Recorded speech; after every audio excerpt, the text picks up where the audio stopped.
Before I get to the main point, for those who have never worked in an office, I think it would be good to briefly explain what an open space is. Open space, or open office, is simply an office layout where employees work in a shared space.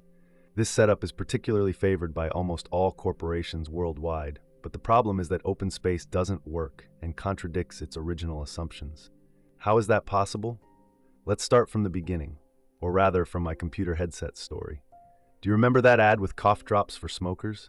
It always seemed quite funny to me because you can keep smoking, but if the persistent cough bothers you, we have a great solution for your needs. Let me now explain how a similar thing happens when we put on headsets in an open space. Not long ago, I had the chance to work for a company producing audio equipment, mainly headsets for corporate white-collar workers.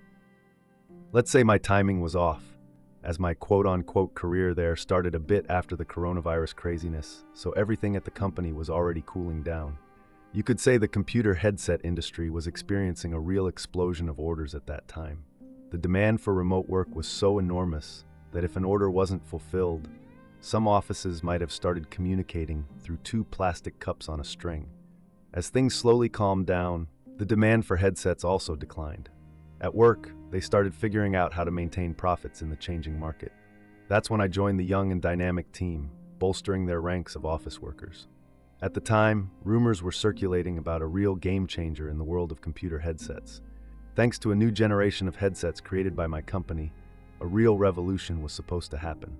Intrigued, I asked for details, and it turned out to be an innovative AI-based noise-canceling system. I remember one meeting where the capabilities of these headsets were presented, and the effect was truly astonishing. Even when the speaker was speaking and making noises with some annoying objects, it was barely audible. But what does this whole story have to do with open space and cough drops for smokers? It turns out that the places where such headsets are most popular are open spaces, or common office spaces, where almost all employees spend most of their 9-to-5 shifts. I say almost because, by a strange coincidence, this usually doesn't apply to top-level management. After all, they really need to focus on their tasks, so they have their own private spaces. In the 1950s, it was believed that this style of office layout would allow white-collar workers to collaborate more effectively and share knowledge more smoothly, which would quickly translate into better productivity. This belief remains strong among management to this day. Moreover, in simple terms, it is just cheaper because when considering only the cost of renting or buying office space, more people can fit in a square meter with an open space layout. It's simply genius. So what's the problem? At first glance, open space seems reasonable, but the problem is that it's just an illusion. A meta-analysis I referred to in the link below looked at both the psychological impacts of open space on employees and their overall productivity at work. Out of thousands of articles, a few dozen suitable for reliable comparison were selected. The conclusions from the analysis are clear. The existence of open space defies logic. Or, to put it another way, it simply doesn't work as common sense suggests. The meta-analysis shows that open space has a devastating impact on the people within it on almost every measured criteria. Productivity decreases, and quite amusingly and ironically, the frequency of interactions between employees also drops down.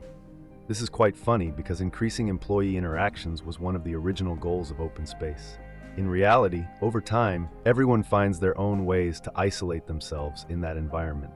Some do it using physical barriers, like noise-canceling headsets, while others use psychological ones, like passive-aggressive behaviors towards colleagues to leave them alone.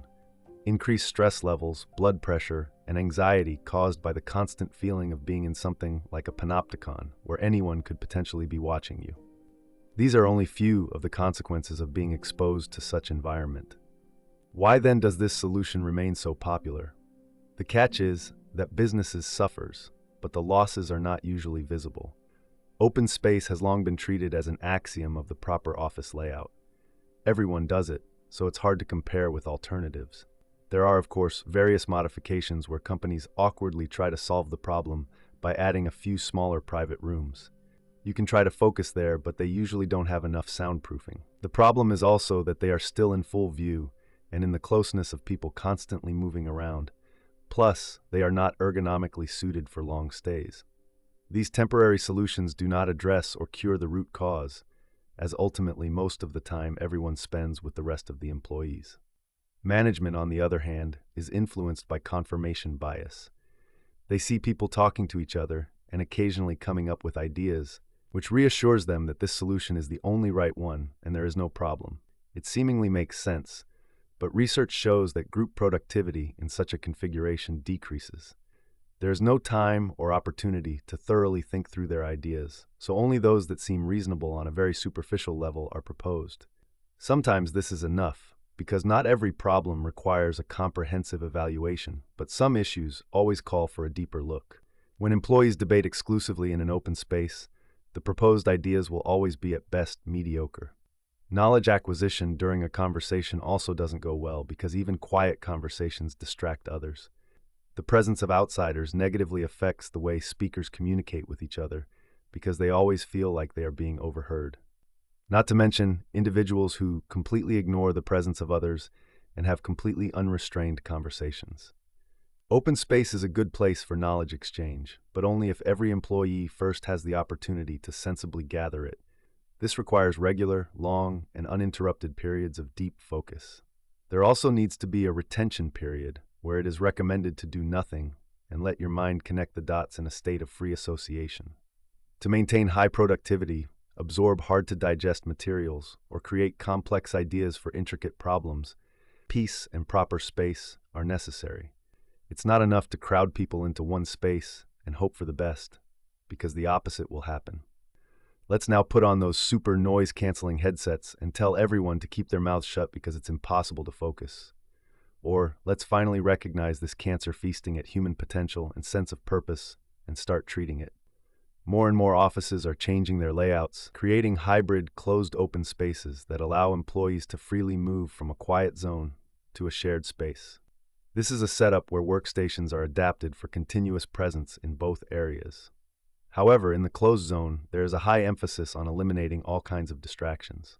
Of course, this requires a certain level of trust in employees and takes away the management's ability to constantly monitor their work. This is also a problem because the loss of full control often constitutes an unspoken argument against such solutions.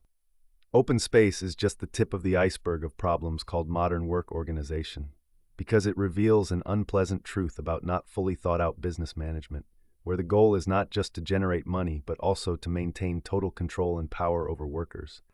Sometimes, due to simple aversion to change, short-sightedness of management, and the reassuring effect of confirmation bias, we persist in a harmful setup. Thanks for watching. If you liked the video, give it a thumbs up. If you have worked or are working in an open space, let me know your thoughts. See you next time.